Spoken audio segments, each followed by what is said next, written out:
श्री कृष्ण भगवान बोले, हे पार्थ, मुझमें मन लगा करके मेरे ही आश्रय होकर योगाभ्यास करते हुए मेरे स्वरूप का संशय रहित पूर्ण ज्ञान होगा। सो सुनो, विज्ञान के सहित वह पूर्ण ज्ञान मैं तुम्हें सुनाता हूँ, जिसके जानने से तुमको इस लोक में कुछ जानना शेष न रहेगा। सहस्त्रों मनुष्यों में से कोई एक सिद्धि प्राप्ति के लिए यत्न करता है, और उन यत्न करने वाले सिद्धों में से जो कोई भी मुझे ठीक से जान पाता है, पृथ्वी, जल, अग्नि, वायु, आकाश, मन, बुद्धि और अहंकार, यह 8 प्रकार की मेरी प्रकृति माया है।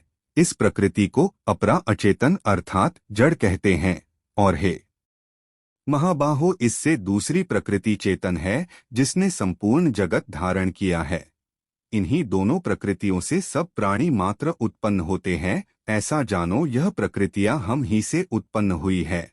इस प्रकार जगत की उत्पत्ति और प्रलय का कारण मैं ही हूँ। हे धनंजय, धागे में जिस प्रकार मणि पिरोई जाती है, उसी भांति यह संसार मुझमें गुथा हुआ है, मुझसे परे और कुछ भी नहीं है।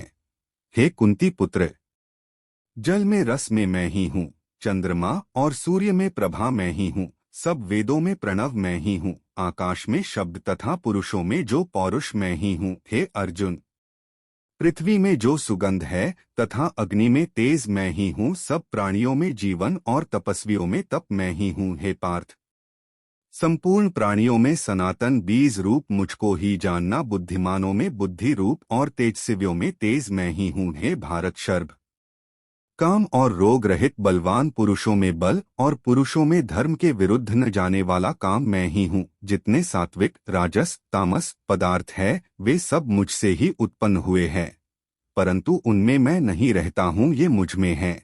सत्व, रज, तम, ये तीनों गुणों के भावों से यह सारा संसार मोहित हो रहा है। इस कारण यह इससे परे मुझ अव्यय परमात्मा को नहीं जानता। मेरी यह गुणमयो और दिव्य माया अत्यंत दुस्तर है। जो मुझको अनन्य भाव से भजते हैं, वे इस माया को पार कर जाते हैं। जो पापी, मूर्ख, नराधम माया ने जिनका ज्ञान हर लिया है और आसुरी भाव ग्रहण किए हुए मुझको नहीं पते हैं। हे भारत श्रेष्ठ अर्जुन, 4 प्रकार के मनुष्य मुझको भजते हैं, दुखिया, जिज्ञासु, ऐश्वर्य की कामना करने वाला और ज्ञानी, जिनमें सदा मुझमें एकाग्रचित और केवल मेरी, क्योंकि मैं ज्ञानी को अत्यंत प्रिय हूँ और वह मुझको प्रिय है। यद्यपि से सब भक्त अच्छे हैं, तथापि ज्ञानी तो मेरी आत्मा ही है, क्योंकि वह मुझमें ही मन लगाकर मुझको ही सर्वोत्तम गतिमान, मेरा ही आश्रय ग्रहण करता है। उनके जन्म के अनंतर ज्ञानी मुझे पा लेता है।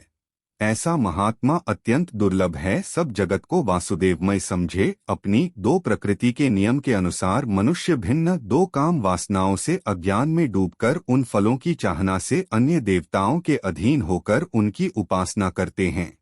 हे अर्जुन, जो भक्त श्रद्धा पूर्वक जिस जिस देवता का पूजन किया करते हैं, उन पुरुषों की उस श्राद्ध को मैं दृढ़ कर देता हूँ। वह उस श्रद्धा से युक्त होकर उस देवता की आराधना करता है, फिर उसको मेरे ही रचे हुए काम फल प्राप्त होते हैं। परंतु उन अल्प बुद्धि वालों का फल नाशवान है। देवताओं के आराधना करने वाले देवताओं को मिलते हैं और मेरे भक्त जन मुझ में मिल जाते हैं।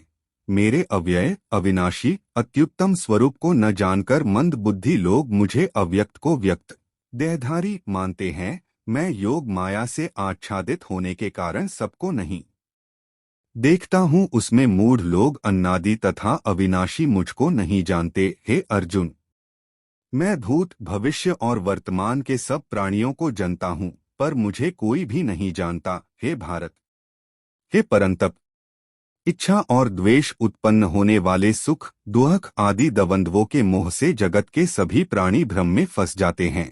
जिन पुण्य आत्माओं के पाप नष्ट हो गए हैं, वह पुरुष द्वंद्व के मोह से छूटकर दृढ़ निश्चय करके मेरी भक्ति करते हैं। जो मेरा आश्रय लेकर जीवन मरण के दूर करने के अर्थ प्रयत्न करते हैं, वे पुरुष पर ब्रह्मा, आत्मज्ञान और संपूर्ण कर्म को जानते हैं।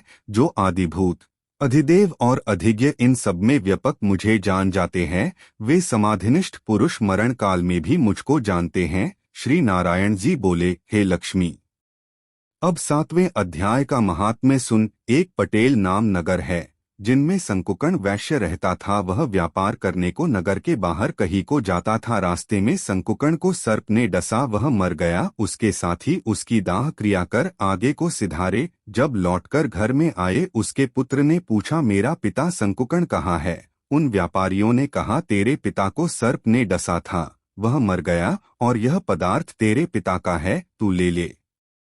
1 करोड़ रुपया दिया और उसकी गति कराने को कहा, क्योंकि वह अवगति मारा था। उस बालक ने अपने घर आकर ब्राह्मणों से पूछा कि सर, पडसे की गति कैसे करानी चाहिए? पंडितों ने कहा, नारायण बाली करावो। उर्द के आटे का पुतला बनाया, चुनिया चढ़ाई, जैसी विधि किया। बहुत ब्राह्मण जिवाए श्रद्धा पिंड पत्तल कराया। बाकी द्रव्य जो रहा चारों भाइयों ने बांटा। एक पुत्र ने कहा, जिस सर्प ने मेरे पिताजी को काटा है, मैं उसको मरूंगा। उन व्यापारियों से पूछा, वह ठौर मुझे बताओ जहां मेरा पिता संकुकर्ण मरा है। व्यापारियों ने कहा, चल ले चलते हैं। वहां ले जाकर के खड़ा किया। देखा तो वहां एक वामी है, जिसे कंदलों के साथ खोदने लगा। जब छेद बड़ा हुआ, वहां से एक सर्प निकला। कहा, तू कौन है? मेरा घर क्यों खोदता है? उस बालक ने कहा, मैं संकुकर्ण का पुत्र हूँ। जिस सर्प ने मेरे पिता को मारा है, मैं उसको मरूंगा। तब सर्प ने कहा, हे पुत्र, मैं तेरा पिता हूँ, तू मुझे इस अधम देह से छुड़ा और मुझे मत मार। यह मेरा पर्व का कर्म था, सो मैंने भोगा। तब पुत्र ने कहा, हे पिता, कोई यत्न बताओ जिससे मेरा उद्धार हो। तब उस सर्प ने कहा, हे पुत्र, किसी गीता पाठी ब्राह्मण को घर में भोजन करवा और उसकी सेवा कर, उसके आशीर्वाद से मेरा कल्याण होगा। तब उस बालक ने अपने घर और नगर में जितने गीता का पाठ करने वाले थे, तिन सबको बुलाकर गीता जी के 7वें अध्याय का पाठ कराया और उनको भोजन करवाया। तब उन साधु ब्राह्मणों ने आशीर्वाद दिया। तत्काल वह अधम देह से छूटकर देव देही पाए विमान पर चढ़कर आकाश मार्ग को जाता हुआ अपने पुत्र को धन्य धन्य करता बैकुंठ धाम में जा प्राप्त हुआ।